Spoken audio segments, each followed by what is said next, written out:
Y esta noche llegamos a un pasaje esencial para la vida cristiana, un pasaje de dos en el Antiguo Testamento que nos presenta los 10 mandamientos. Ese pasaje es Deuteronomio 5, 7 al 21. Deuteronomio 5, 7 al 21.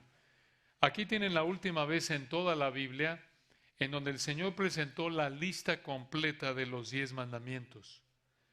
Vamos a leer el texto para comenzar, Deuteronomio 5, 7 al 21.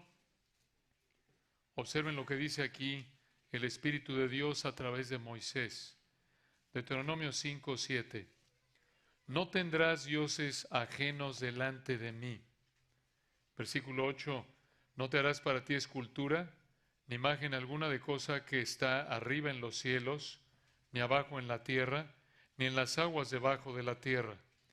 No te inclinarás a ellas ni las servirás, porque yo soy Jehová tu Dios, fuerte, celoso, que visito la maldad de los padres sobre los hijos hasta la tercera y cuarta generación de los que me aborrecen, y que hago misericordia a millares, a los que me aman y guardan mis mandamientos. Versículo 11. No tomarás el nombre de Jehová tu Dios en vano, porque Jehová no dará por inocente al que tome su nombre en vano. Versículo 12. Guardarás el día de reposo para santificarlo, como Jehová tu Dios te ha mandado. 6 días trabajarás y harás toda tu obra. Mas el séptimo día es reposo a Jehová tu Dios. Ninguna obra harás tú, ni tu hijo, ni tu hija, ni tu siervo, ni tu sierva, ni tu buey, ni tu asno, ni ningún animal tuyo, ni el extranjero que está dentro de tus puertas, para que descanse tu siervo y tu sierva como tú. Acuérdate que fuiste siervo en tierra de Egipto, y que Jehová tu Dios te sacó de allá con mano fuerte y brazo extendido. Por lo cual Jehová tu Dios te ha mandado que guardes el día de reposo. Hasta ahí cubrimos los primeros 4 que tienen que ver con la relación del ser humano con Dios. Los últimos 6, recordarán, estudiamos en nuestro último estudio, tienen que ver con la relación del ser humano con otros seres humanos. Los últimos 6 vienen aquí, versículo 16. Honra a tu padre y a tu madre, como Jehová tu Dios te ha mandado, para que sean prolongados tus días y para que te vaya bien sobre la tierra que Jehová tu Dios te da. Versículo 17, no matarás, no cometerás adulterio, no hurtarás, no dirás falso testimonio contra tu prójimo. Y el último, el 10, no codiciarás la mujer de tu prójimo, ni desearás la casa de tu prójimo, ni su tierra, ni su siervo, ni su sierva, ni su buey, ni su asno, ni cosa alguna de tu prójimo. Hoy tenemos planeado estudiar los primeros 4 de los 10 mandamientos. Recuerden cómo encaja este pasaje aquí en Deuteronomio 5. Dijimos que en Deuteronomio 4, 44 al 5, 33. Estamos aquí a partir de Deuteronomio 4. Recuerdan ustedes versículo 44, en el segundo de 3 sermones que constituyen el libro de Deuteronomio. Estos son sermones de Moisés que le explicó, recuerdan, a la segunda generación de israelitas, explicó y aplicó prácticamente la ley a esta segunda generación de israelitas, los hijos que salieron del Éxodo allá por el 1405 antes de Cristo, a punto de entrar a la tierra prometida. Y aquí en Deuteronomio 4, 44 al 5, 33, dividimos esta sección en 5 partes. Recordarán, estamos estudiando 5 elementos del recordatorio de los 10 mandamientos que te enseñan cómo se aplican a tu vida. 5 elementos del recordatorio. Es un recordatorio porque el Señor los había dado unos 40 años antes. Recuerdan en Éxodo 20, en el monte Sinaí. Aquí Él los recuerda. 5 elementos del recordatorio de los 10 mandamientos que te enseñan cómo se aplican a tu vida.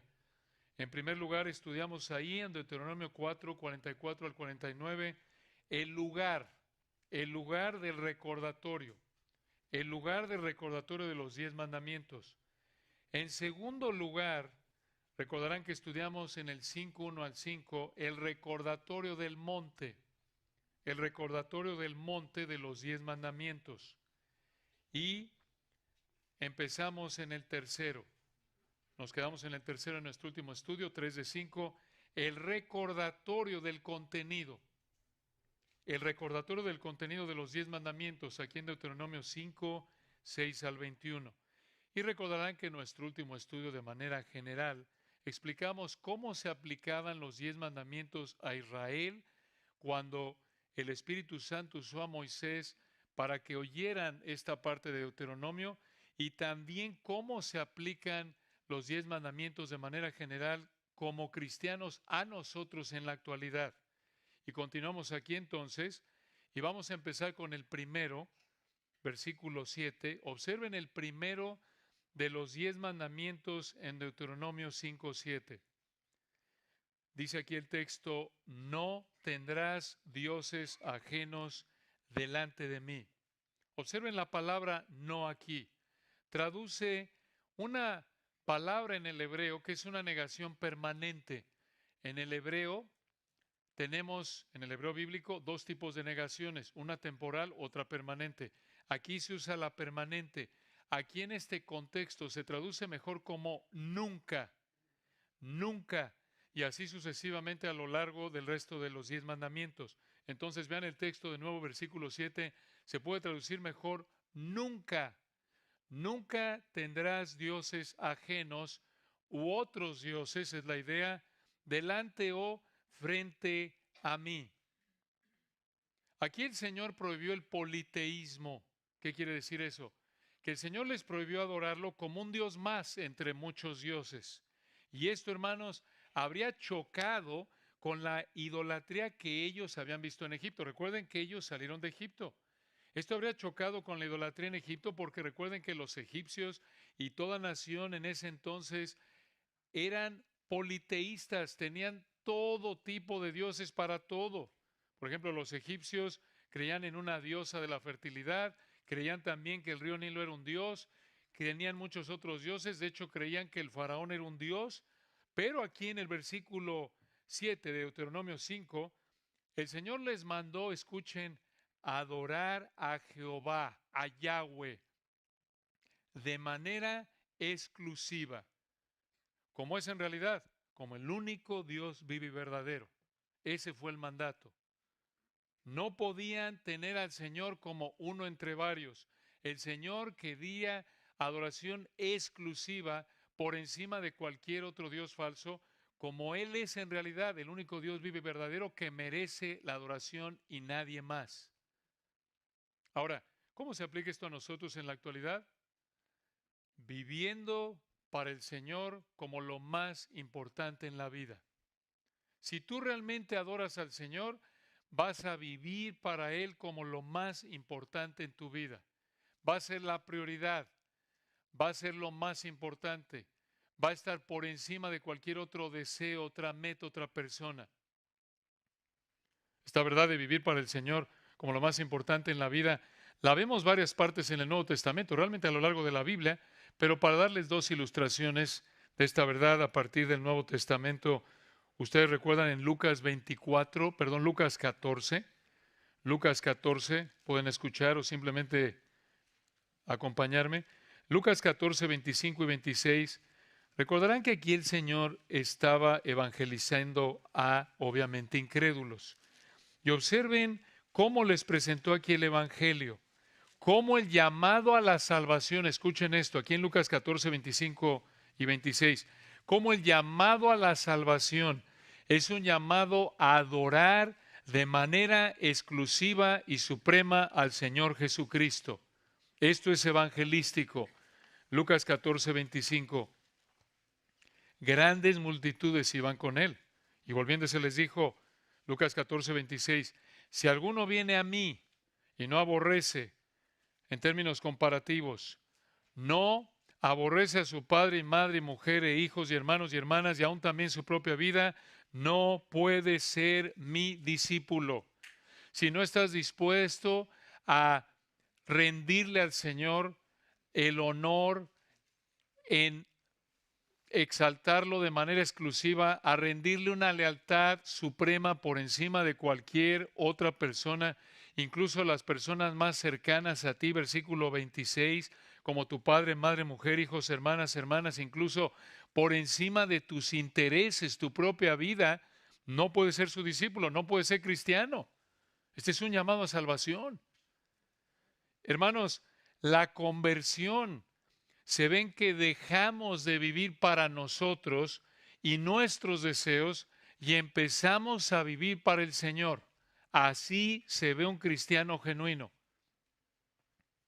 En las palabras de 1 Tesalonicenses 1:9, dejamos de servir a los ídolos, nos convertimos de los ídolos a Dios para servir al Dios vivo y verdadero. Esa es la conversión. Es dejar de ser politeístas, ahora ser monoteístas, pero adorando al único Dios vivo y verdadero. Y ya como cristianos, debemos vivir en adoración continua al Señor, en exaltación continua del Señor. Esto lo vemos, por ejemplo, en Romanos 2:1. Ahí cuando Pablo dijo en Romanos 2:1, así que hermanos, os ruego por las misericordias de Dios que presentéis vuestros cuerpos en sacrificio vivo, santo, agradable a Dios, que es vuestro culto. Racional es nuestra expresión de adoración al Señor. Entonces, no puedes vivir para el Señor y para el dinero al mismo nivel de importancia.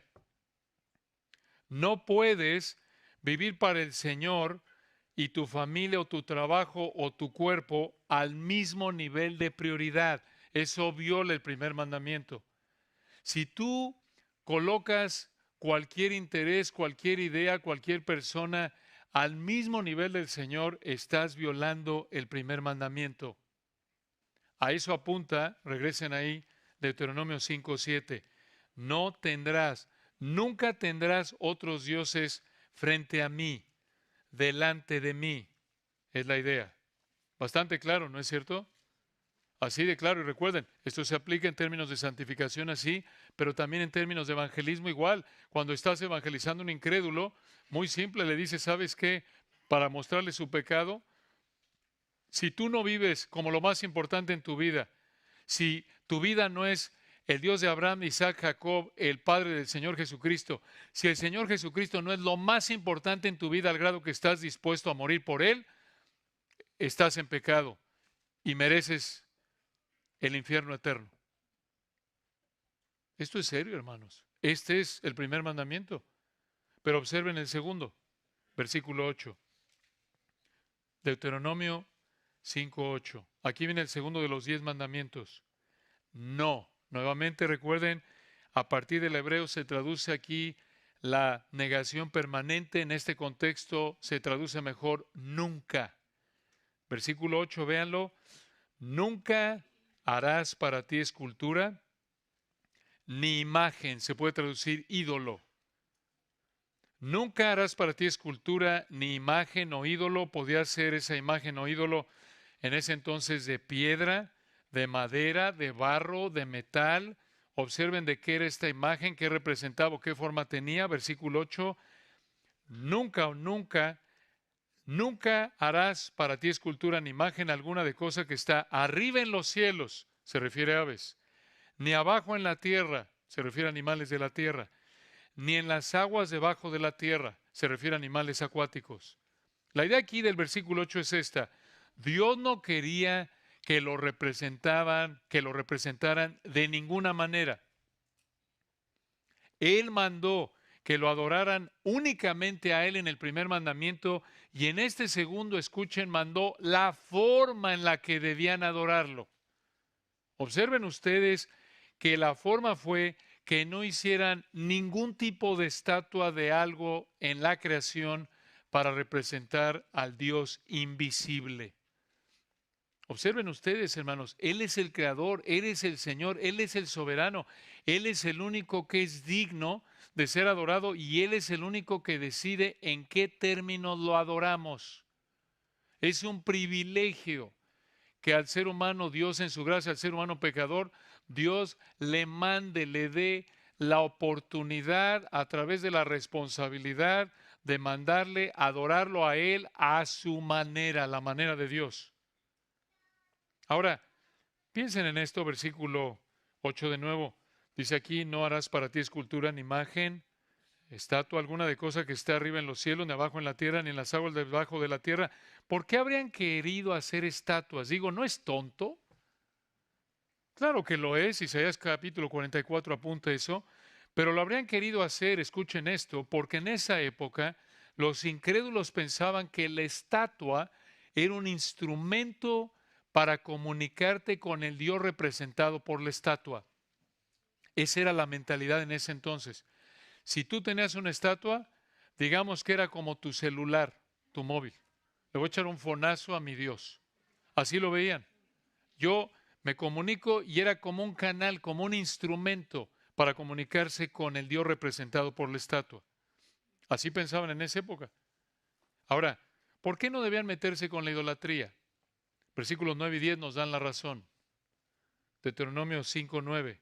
No, otra vez nunca, sigue en ese mismo mandamiento, nunca te inclinarás a ellas ni las servirás, porque yo soy Jehová tu Dios, fuerte, celoso. Una pausa ahí. Esa frase fuerte, celoso, se traduce mejor Dios celoso. Recordarán que en Deuteronomio 4:24 explicamos, esta es una verdad muy importante, esto de que Dios es Dios celoso, significa que Dios quiere devoción exclusiva. Dios quiere devoción exclusiva. Y esto también incluye, como lo dijo un autor, escuchen, que Dios protege, esto de que Dios es celoso. Esto incluye que Dios protege de manera celosa su persona, su pueblo y escuchen, su derecho exclusivo de ser el único objeto de adoración. ¿Escuchaste eso? El hecho de que Dios es celoso significa que Dios quiere devoción exclusiva, que Él protege de manera celosa su persona, su pueblo, su derecho exclusivo de ser el único objeto de adoración. Hace unos años alguien me preguntaba, oye, ¿Dios no es soberbio por querer que lo adoren solo a Él y a nadie más?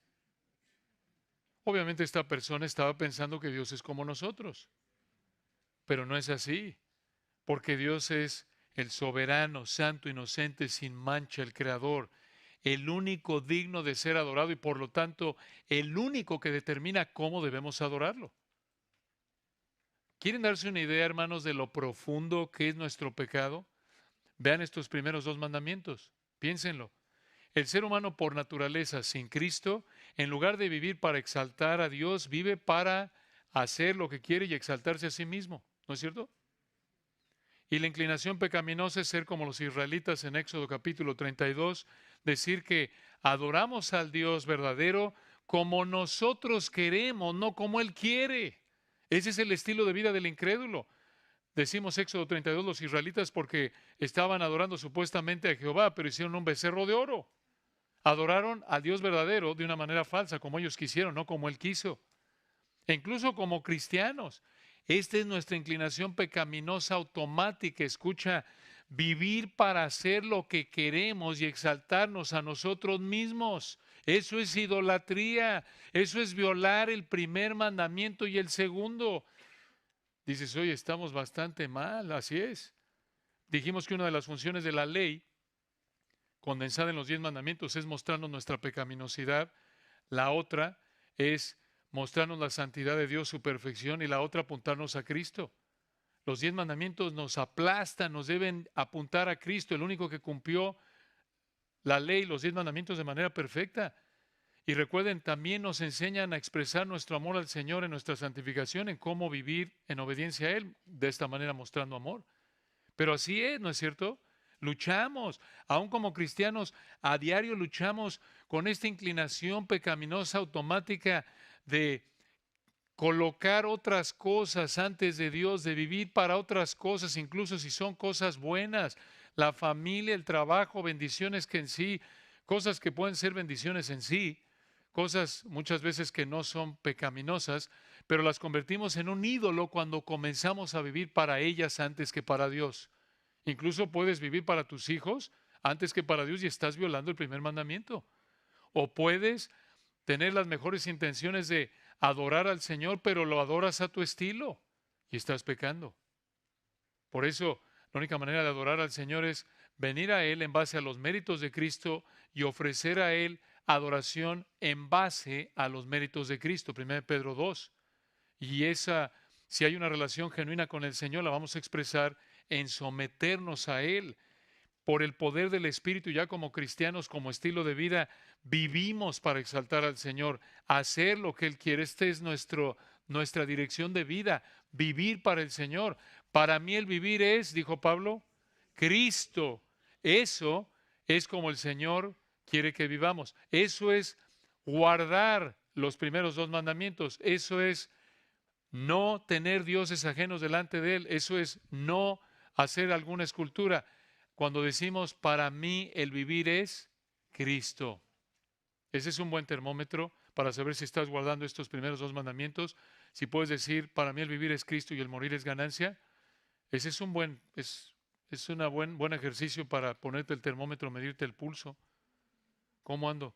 ¿Cómo ando en esta área? ¿Estoy violando? Si no puedes decir eso, estás pecando. Si dices, para mí el vivir es el dinero y el morir es pérdida, estás pecando de idólatra. Y así es. Escucha, si tú no puedes decir, para mí el vivir es Cristo, cualquier otra cosa para la que vivas va a ser pérdida si mueres. Claro, porque son cosas temporales que solo tienes aquí en la tierra. Si puedes decir, para mí el vivir es Cristo, entonces vas a decir, el morir es ganancia, porque lo más preciado es Cristo y cuando el Señor te quite la vida o te lleve en el rato, vas a estar con lo más preciado que es tu Señor, Cristo. Pero si para ti el vivir es tu carro, el morir va a ser pérdida, porque vas a perder, no vas a poder estar con el carro. Para ti el vivir es tu esposa, va a ser entonces pérdida el morir, porque vas a separarte de tu ídolo. Si para ti el morir es el guardarropa, para ti el vivir es el guardarropa, el morir va a ser pérdida. Si para ti el vivir es el deporte o la escuela o cualquier otro asunto temporal, cualquier cosa que no sea Cristo, el morir para ti va a ser pérdida. Es potente, hermanos, esto. Esto nos debe llevar a reflexionar y nos recuerda, como dijo Calvino hace años, el corazón humano es una fábrica de ídolos. Esto nos confronta, dices, qué barbaridad, soy un idólatra de cuarta. Así es, aún como cristianos luchamos con los ídolos. Pablo, por eso les dijo a los colosenses en Colosenses 3:5 que tenían que hacer lo terrenal, hacer morir lo terrenal en vosotros, entre esas cosas, avaricia, que es idolatría. Cuando ves a Israel luchando tanto con la idolatría, dices, estos, qué tontos ahí. ¿Quién lucha con querer ahí hacer una estatua y postrarse? Bueno, en nuestra época no luchamos con esa expresión de idolatría, pero como pueden ver por lo que estamos explicando, luchamos con otras expresiones de idolatría, ¿no es cierto? Entonces, los israelitas no debían hacer ni adorar estatuas porque el Señor es celoso. La idolatría provoca su ira. Versículo 9 viene aquí otra verdad muy importante. Les explica y les dice aquí, Deuteronomio 5:9, véanlo. No te inclinarás a ellas ni las servirás, porque yo soy Jehová tu Dios, fuerte, celoso. Escuchen esto, que visito la maldad de los padres sobre los hijos hasta la tercera y cuarta generación de los que me aborrecen. Detengámonos ahí. Tenemos que desempacar esto. Esto hay que estacionarse ahí, hermanos. Escuchen, ¿acaso esto significa, como dicen algunos, maldiciones generacionales? Esta frase, véanla de nuevo al final del 9, que el Señor dijo, visito la maldad de los padres sobre los hijos hasta la tercera y cuarta generación de los que me aborrecen. ¿Qué si tu abuelita era una ladrona, el Señor te va a castigar a ti porque tu abuelita era ratona? Esto de que Dios visita la maldad de los padres sobre los hijos no significa que Dios iba a castigar a los hijos por el pecado de sus padres. Dices tú, oye, pero a primera vista, honestamente, el versículo 9 apunta a eso, ¿no? Visito la maldad de los padres sobre los hijos. Oye, eso me suena a primera vista que Dios iba a castigar a los hijos por el pecado de los padres, pero eso no es lo que significa. ¿Cómo lo sabemos? Deuteronomio 24:16. Lo pueden apuntar o escuchar o ver o las tres juntas. Deuteronomio 24:16. Dice en Deuteronomio 24:16, vean, gracias al Señor por esta claridad que nos ayuda, contribuye a entender Deuteronomio 5:9. Dice Deuteronomio 24:16, los padres no morirán por los hijos. Y escuchen esto, ni los hijos por los padres. Mucha atención. Cada uno morirá por su pecado. Esta es una verdad bíblica vital, esencial. Cada uno es responsable por su pecado. El alma que pecare, esa morirá. Ezequiel 18:19-32. A la luz de esta verdad, escuchen, es falsa la idea que está de moda de que tenemos que pedir perdón por lo que hicieron nuestros ancestros. Lo han visto mucho en el mundo actualmente, ¿no es cierto? O hombre, no pido perdón porque mi tatarabuelito mató a este grupo de personas, perdónenme. Les dice a los tataranietos. No, hermanos, aquí está, cada uno morirá por su pecado. Entonces, regresando a Deuteronomio 5:9, ¿qué significa la frase esta? ¿Qué significa que visito la maldad de los padres sobre los hijos hasta la tercera y cuarta generación de los que me aborrecen? Tercera y cuarta generación es una frase hebrea que significa incalculable, incalculable o las que sean, las que sean. Así lo vemos en Amós capítulos 1 y 2. Entonces, lo que el Señor está diciendo aquí en Deuteronomio 5:9 es esto, escuchen, mucha atención. Voy a castigar el pecado de idolatría a los que lo cometan. Voy a castigar a aquellos que cometan el pecado de idolatría, padres e hijos de cualquier generación. Voy a castigar el pecado de idolatría. Voy a castigar al que comete este pecado, sin importar si son padres o hijos de cualquier generación. Entonces, la idea es, si los hijos de la tercera o cuarta generación o de la generación que fuera, si esos hijos escogían pecar de idólatras, entonces Dios los iba a juzgar. Pero ahora vean algo aquí importante, hermanos. Dios juzga, versículo 9, el pecado de idolatría. Ahí lo dice, visito la maldad. Pero también vemos que no solo juzga el pecado de idolatría, sino que también es responsable cada uno por su pecado, ya lo vimos. Pero antes de ahondar en este punto de la responsabilidad del pecado, noten, observen algo aquí que vamos a explicar en un momento en el 10. Dice aquí el 9 al final, véanlo, de los que me aborrecen, los que me aborrecen. En otras palabras, un israelita, si pecaba de idólatra, estaba demostrando odio hacia el Señor. Estaba demostrando que aborrecía al Señor en ese punto a través de esa acción. Pero escuchen, aquí vemos entonces en el versículo 9, 1, que Dios juzga el pecado de idolatría, 2, que el pecado de idolatría muestra odio hacia Dios, y 3, que cada uno de nosotros es responsable por su pecado. Cada uno de nosotros es responsable por su pecado. Muy importante esto. Tenemos que hablar de esto, tenemos que acampar aquí un momento. Tu pecado es tu culpa y de nadie más. Tu pecado es tu culpa y de nadie más. De nuevo, Josías habló de esto la semana pasada cuando estuvimos estudiando con él el área de Satanás, los demonios. Cada uno es tentado, Santiago 1:14, cuando de su propia concupiscencia es atraído y seducido.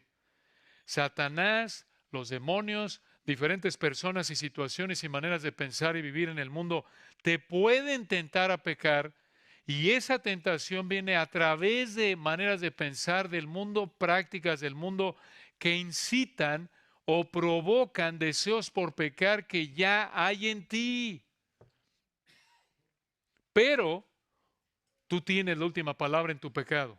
En otras palabras, tú decidas si le entras o no le entras. Tú eres absolutamente responsable. Claro, nuestra tendencia pecaminosa es ser como Adán en Génesis capítulo 3. La mujer que me diste por compañera me dio del árbol y yo comí. Esto es, nuestra inclinación pecaminosa automática es que somos propensos a evadir nuestra responsabilidad por nuestro pecado. Somos propensos a justificar nuestro pecado. ¿Cómo? Al echarle la culpa a otros por nuestro pecado. Esto se refleja en la mentalidad de víctima que es tan popular en nuestra época. Esa mentalidad de víctima refleja por lo menos un rechazo de 4 doctrinas bíblicas. 4 doctrinas bíblicas. Refleja la mentalidad de víctima. 1, refleja un rechazo de la doctrina bíblica, escuchen, de la responsabilidad individual por el pecado. La responsabilidad individual por el pecado. Esta mentalidad dice, peco porque soy una víctima de lo que otros me hicieron. Soy un asesino por culpa de cómo me gritó la maestra de preprimaria a los 5 años. No. Claro que cuando alguien peca contra nosotros, en ciertas situaciones puede tentarnos a pecar.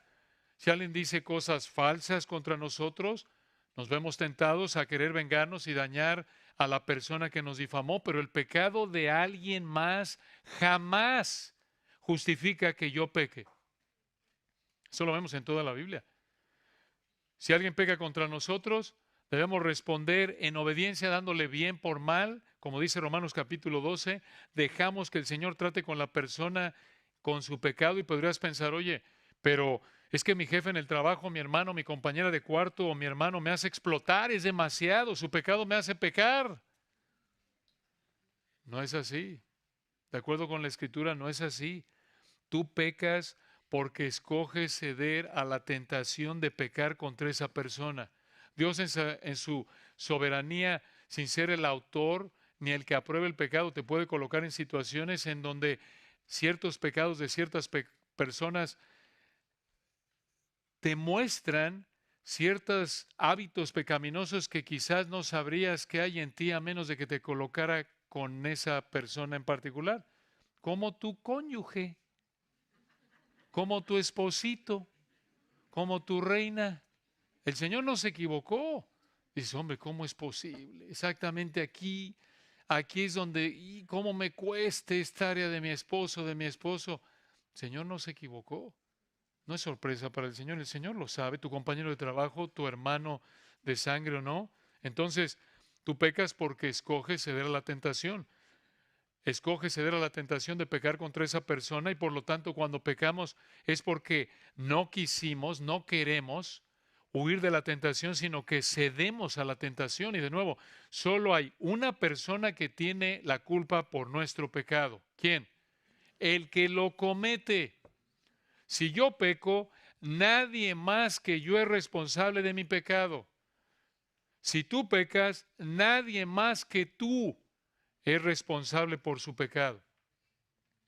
Hermanos, esta es una verdad tan importante, tan elemental, pero tan opuesta a la manera de pensar del mundo, tan opuesta a nuestra inclinación pecaminosa, que a veces ni nos damos cuenta, hermanos. Simplemente mantengan esto en mente conforme están luchando con algún pecado con alguien en su familia, en su trabajo, y van a ver con qué frecuencia de inmediato cuando pecan, inmediato, de manera automática es que está, él. Le echamos la culpa a alguien más y tienes desde con tus pequeños, con tus hijos pequeños o la edad que sea, ayudarles a pensar de esta manera. Obvio, horas que el Señor les conceda arrepentimiento y fe, pero tienes que estarlos confrontando con esto. No, no es culpa de tu hermana, ni de tu papá, ni de los ogros de la escuela, ni del entrenador, ni de la maestra. Es tu culpa si pecas. Entonces, a menos de que reconozcas que la culpa de tu pecado es tuya y de nadie más, escucha, no vas a enfrentar el pecado como Dios quiere. Y no vas a cambiar, no te vas a arrepentir, porque no vas a enfrentar el pecado de acuerdo a lo que el Señor dice en su palabra. Si estás teniendo problemas en tu matrimonio, cualquier situación, piensa, Señor, ayúdame a ver mi pecado. No le des la vuelta a tu pecado. Examínate. Te vas a dar cuenta con qué frecuencia evades tu responsabilidad. Culpas a otros por tu pecado. Hay una segunda doctrina que niega la mentalidad de víctima. Esto es, la mentalidad de víctima niega una segunda doctrina, la soberanía de Dios. La soberanía de Dios. Cuando tú te haces la víctima, cuando tú dices, yo pequé por culpa de alguien más, estás negando la soberanía de Dios. Pero dices, no sabes lo que he sufrido, No sabes el daño que me ha causado tal o cual persona. Yo no, pero el Señor sí. No negamos el sufrimiento causado en tu vida por el pecado de otros, pero recordemos que el Señor cumple sus propósitos eternos para cada uno de nosotros, incluso mediante el sufrimiento que otros nos causan. Escuche esto es vital. El Señor cumple de nuevo sin aprobar el pecado, sin ser el autor del pecado. El Señor cumple sus propósitos eternos en tu vida, incluso a través del sufrimiento que otros te causan. Génesis 50:20, ¿recuerdan? El ejemplo clásico de José, cuando le dijo a sus hermanos, vosotros pensasteis mal contra mí, no negó que habían pecado. Y allá atrás en el capítulo 45, él afirmó que estaba en llanto, en lágrimas cuando lo vendieron como esclavo, sufrió mucho debido al pecado de sus hermanos. Pero él dijo en Génesis 50:20, vosotros pensasteis mal contra mí, mas Dios lo encaminó a bien para hacer lo que vemos hoy, para mantener con vida mucho pueblo. Hay una tercera doctrina que niega la mentalidad de víctima. La mentalidad de víctima niega una tercera doctrina bíblica y es la caída, la doctrina de la caída. La caída. Génesis capítulo 3. Vivimos en un mundo caído, por eso debemos esperar sufrir. En el mundo tendréis aflicción. Ahí en Génesis, digo en Juan, en el aposento alto que estamos estudiando con Josías los domingos. En el mundo tendréis aflicción, claro, ya de por sí, como cristianos va a ser una aflicción mayor porque no somos del mundo. El mundo se opone al Señor y a su verdad que proclamamos, pero ya de manera automática cualquier ser humano que vive en este planeta va a sufrir a un punto u otro. Polvo eres, al polvo volverás. Hay sufrimiento, hermanos, no podemos esperar nada menos que eso. Que no suframos todo el tiempo es por la gracia común de Dios. Y esto nos lleva a la cuarta doctrina que rechaza la mentalidad de víctima. La mentalidad de víctima rechaza una cuarta doctrina, la gracia común de Dios. ¿Qué quiere decir eso? Mateo 5:45, Dios hace salir su sol sobre malos y buenos. Aunque todos somos pecadores, Dios nos concede disfrutar de cierto nivel de bendiciones temporales. Aun cuando tienes creyentes e incrédulos, Dios les concede disfrutar de una comida rica, un hermoso clima, de estar con familia, de disfrutar de ciertas bendiciones temporales debido al trabajo. Eso es gracia común. Muestras de favor que Dios da a creyentes incrédulos, aunque no lo merecemos. Pero dices tú, ¿cómo? ¿Cómo la mentalidad de víctima niega la gracia común de Dios? Escucha, no importa lo mucho que alguien te haya hecho sufrir, si no estás en el infierno, es porque Dios te ha mostrado su gracia común. ¿Por qué? Porque todos somos pecadores. Todos merecemos que el Señor nos dé lo que merecemos por nuestro pecado. ¿Qué es? Infierno eterno. Romanos 3:23, todos pecaron. Romanos 6:23, la paga del pecado es muerte. Pero la mentalidad de víctima piensa que merece más que el infierno y el sufrimiento que enfrenta en la tierra no es lo que merece la mentalidad de víctima, y esto refleja soberbia. Porque cuando tú piensas cuánto he sufrido, yo no merezco esto, ahí hay un foco rojo. ¿No mereces eso? Mereces eso y yo también y más, mucho más, merecemos el infierno eterno. Cuando tenemos esa mentalidad de víctima que pensamos que no merecemos todo lo que hemos sufrido, reflejamos soberbia, reflejamos que negamos que somos un pecador que merece, únicamente merece que Dios nos dé el infierno, y negamos que lo que no es infierno es gracia. Es gracia. Entonces, a la luz de esto, escucha, incluso el sufrimiento que vivimos es una muestra de gracia común, porque no es lo que merecemos. Lo que merecemos es infierno eterno. Eso es lo que merecemos. No nada que hay de mí, pobrecito. ¿Qué pobrecito? ¿Dónde estamos? ¿Estamos en el infierno eterno? No. Y aún en el infierno eterno no podemos decir pobrecito porque eso es lo que merecemos si es que alguno terminará en el infierno eterno, obvio, por no haberse arrepentido y creído. Nadie va a poderle decir al Señor en el infierno, Señor, te pasaste. Es demasiado, ay de mí, pobre de mí. No, no es justicia perfecta. Entonces, en Deuteronomio 5:9, regresen ahí, el Señor les dijo a los israelitas, voy a juzgar al que comete idolatría, no importa de qué generación sea, no importa quién sea, eso muestra odio hacia mí. Y en contraste a esto, vean el versículo 10, para motivar a los israelitas a no hacer eso, a no cometer idolatría, el Señor les dijo, Deuteronomio 5:10, que hago misericordia, en el hebreo Jesé, de esa hermosa palabra que en resumen significa amor leal. Versículo 10, véanlo, y que hago misericordia a millares. Vean nada más el amor del Señor, millares. ¿Quiénes? Especifica, a los que me aman y guardan mis mandamientos. ¡Qué verdad! Vean esto, hermanos, actuar de manera idólatra, versículo 9, demuestra odio a Dios. Cuando no vivimos para el Señor como lo más importante en la vida, demostramos odio hacia Él. Pero cuando vivimos para Él como lo más importante en la vida, cuando decimos, para mí el vivir es Cristo, estamos demostrando, versículo 10, amor. Observen aquí que cuando vivimos para el Señor, cuando no cometemos idolatría, estamos demostrando amor. Y recuerden aquí, hermanos, vean el versículo 10, es muy claro, muy simple. Amor a Dios, ¿cómo sabes? ¿Cómo demuestras tu amor a Dios? ¿Sintiendo hormigas en los brazos y mariposas en el estómago? No necesariamente podrías sentirlo, pero eso puede estar ahí o no.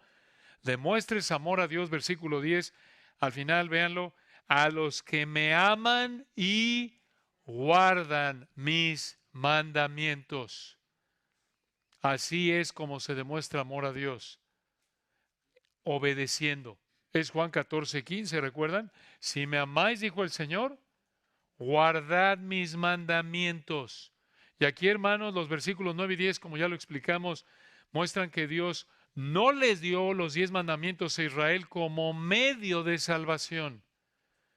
El Señor le dio los 10 mandamientos a Israel como medio de expresión de su relación de pacto de amor con Dios.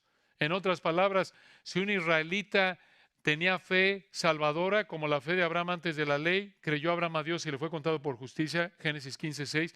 Si un israelita realmente se había arrepentido y creído en el Dios verdadero, en Jehová, y el Señor lo había salvado a través de la fe únicamente, entonces esa salvación que Dios le había dado mediante la fe únicamente, no por obras, la iba a demostrar, versículo 10, en su amor a Dios. ¿Y cómo iba a demostrar ese amor a Dios?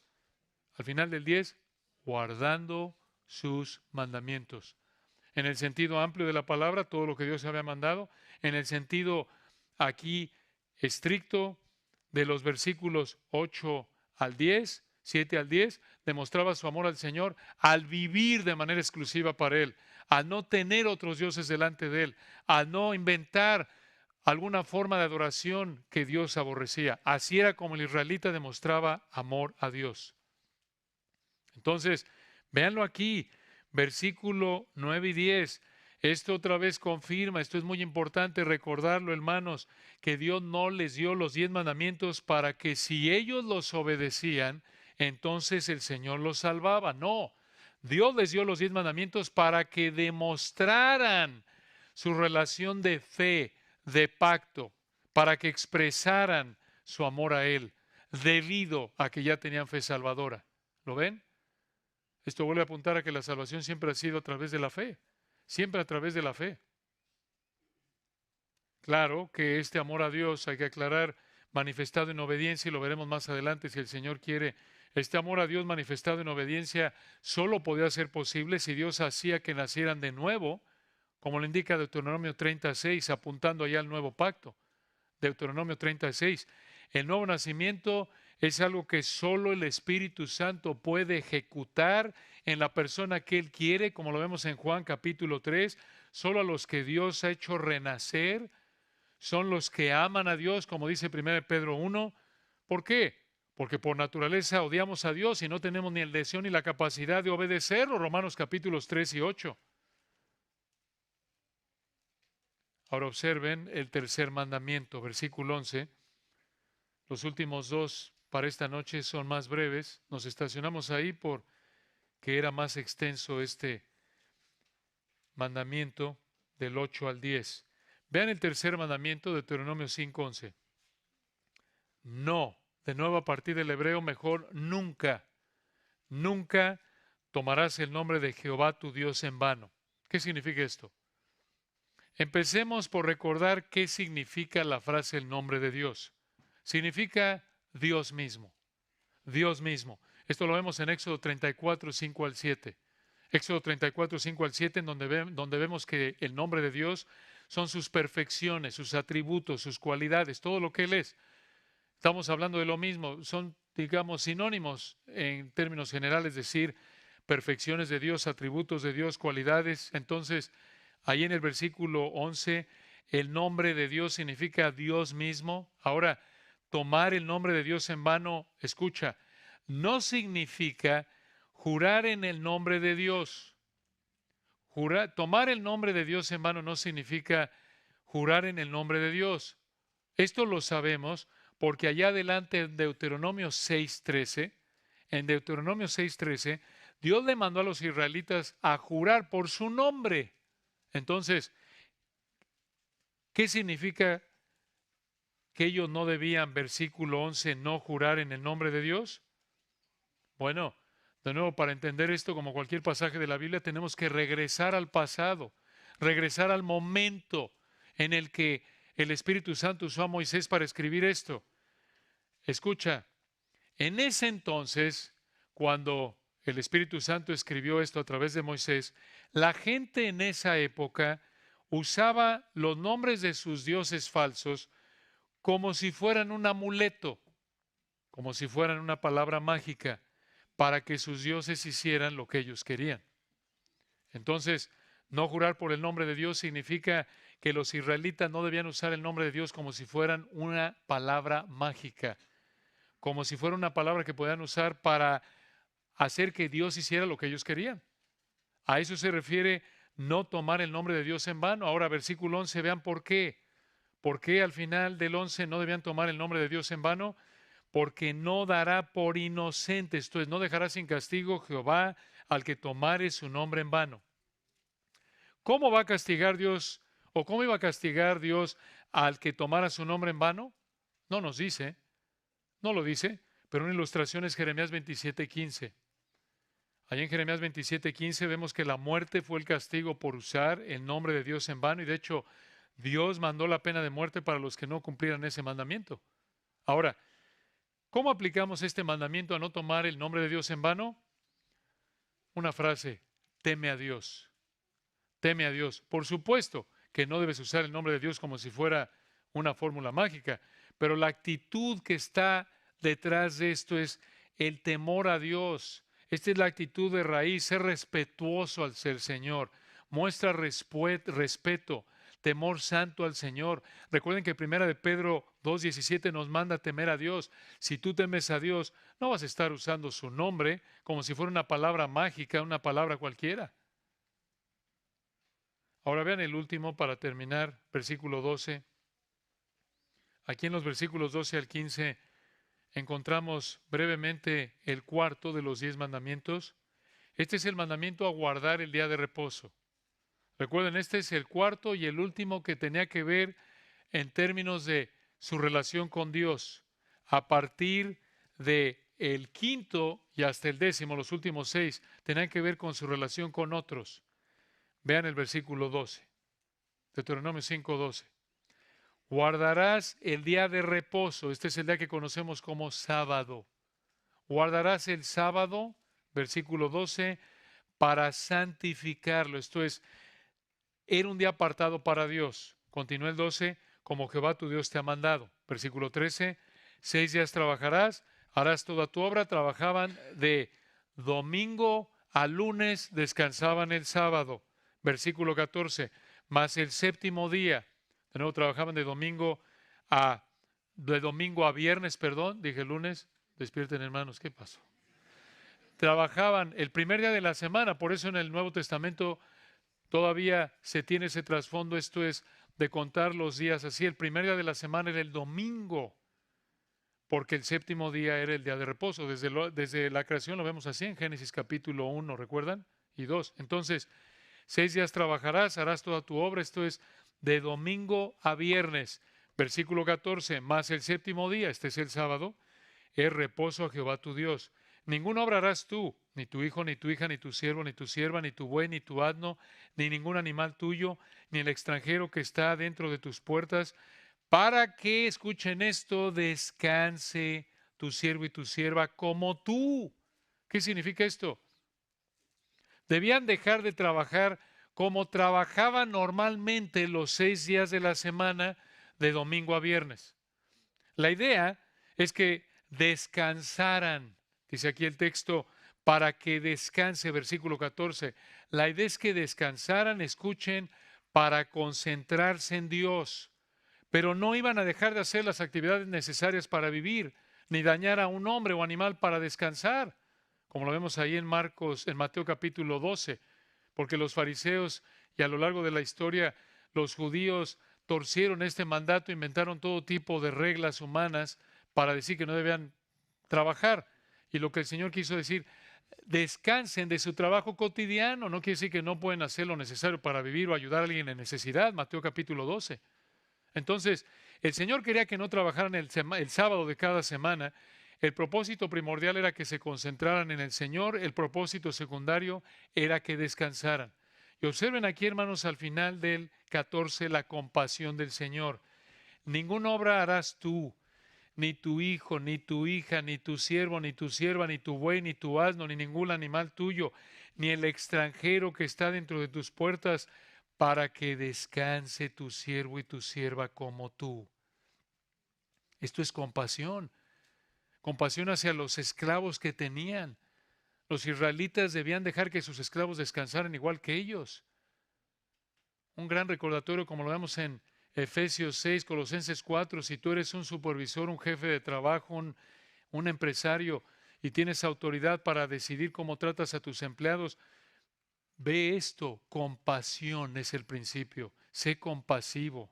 No, bueno, estos que trabajen, parece les pago estos haraganes. No, hermanos, compasión, vean la compasión del Señor.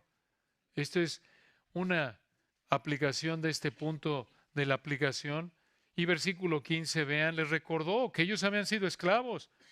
Traten con compasión a sus esclavos, es la idea ahí en el 14, haciendo que descansaran igual que ellos, porque versículo 15, acuérdate que fuiste siervo en tierra de Egipto, acuérdate que fuiste esclavo, les dijo, y que Jehová tu Dios te sacó de allá con mano fuerte y brazo extendido, por lo cual Jehová tu Dios te ha mandado que guardes el día de reposo.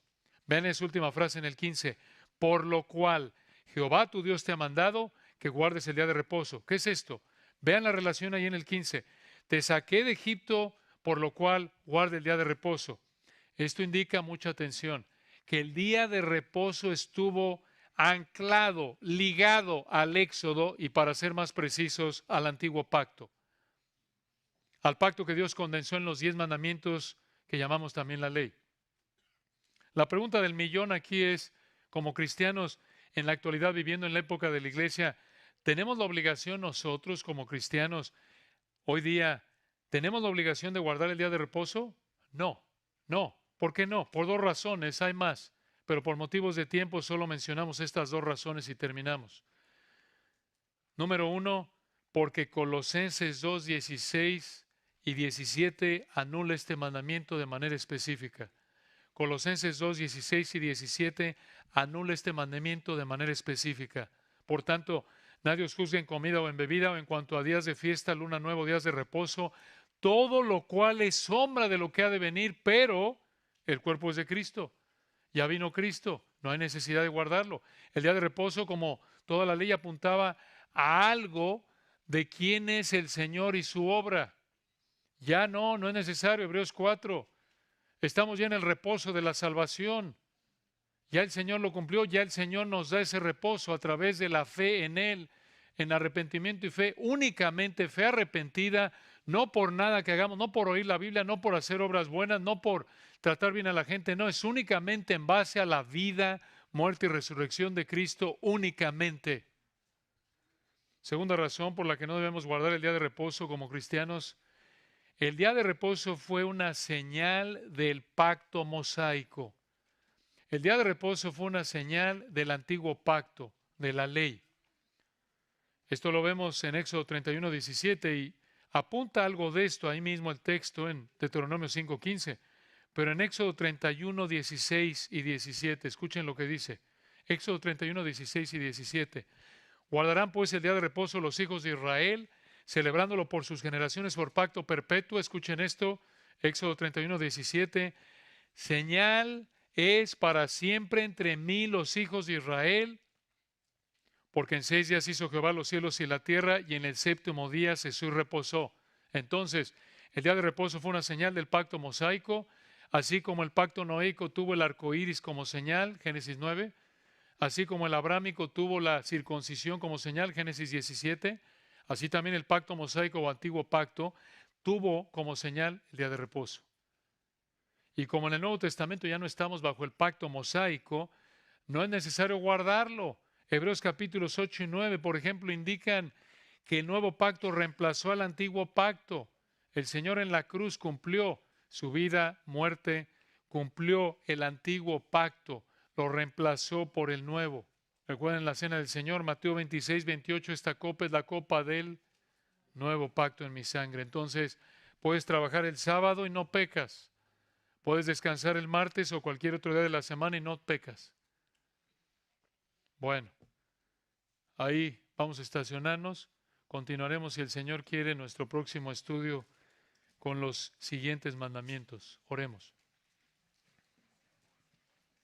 Padre, te damos la gloria por tu palabra en esta noche.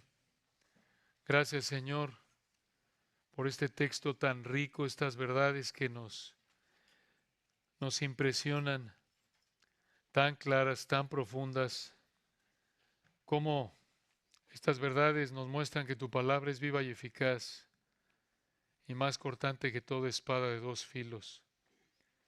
Cómo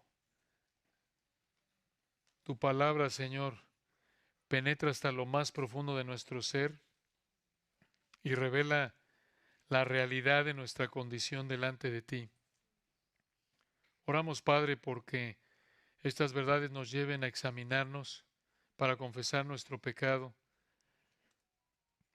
que nos ayuden por el poder de tu Espíritu a cambiar maneras de pensar no bíblicas, que se manifiesten en una manera de pensar al cambiarlas, al someternos a tu palabra controlada por el Espíritu, obediente a ti en cómo hablamos, cómo vivimos, porque pensamos conforme a tu palabra, sometiéndonos a ella. Y oramos porque si alguien en esta noche no te conoce, que abra su entendimiento, Señor. Le hagas ver que no tiene nada de qué gloriarse, no puede demandar nada de ti. Lo único que te puede ofrecer es su pecado y lo único que tú le debes es el infierno eterno. Que tu espíritu lo lleve a ver que si no se arrepiente en este momento puede terminar en el infierno, porque en el siguiente segundo le puedes quitar la vida y le vas a dar lo que su pecado merece. Pedimos tu misericordia, Señor, que abras el entendimiento de aquellos que no te conocen, clamen a ti, crean en el Señor Jesucristo y sean salvos para tu gloria. Amén.